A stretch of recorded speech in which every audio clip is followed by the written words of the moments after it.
We've had one or two players that have had some symptoms and done all the right things, but you know, it's like anybody in life at the moment. You can have the symptoms. No, none of us have got a clue whether, you know, my wife's had a lot of the symptoms very early.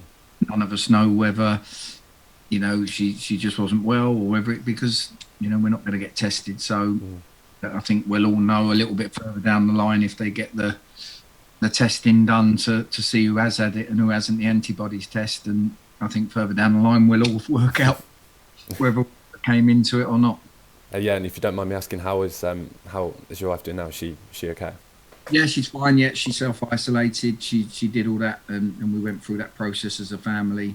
For certainly for the government guidelines, we're through that now. She's now she now goes out, delivers, takes shopping orders from all the elderly in the neighbourhood, goes and gets their food from. She's collecting and buying food for all the NHS staff and delivering it to our local hospital for all the NHS staff. So she's keeping herself busy.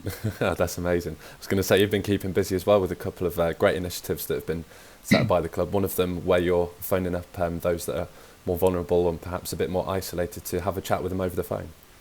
Yeah, you know, the response was pretty incredible.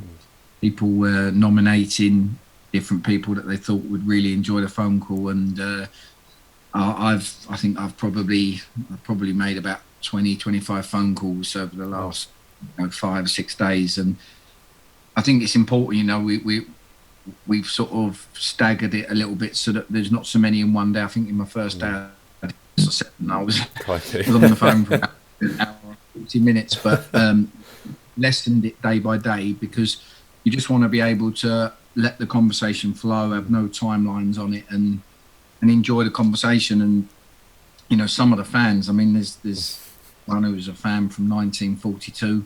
Wow.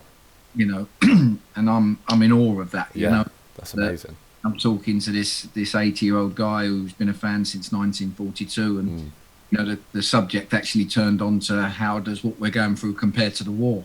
Because really, you know, that being a fan during that time, the war. So, you know, and some of the stories, and you know, I've asked lots of fans about their memories, about favourite players in the past.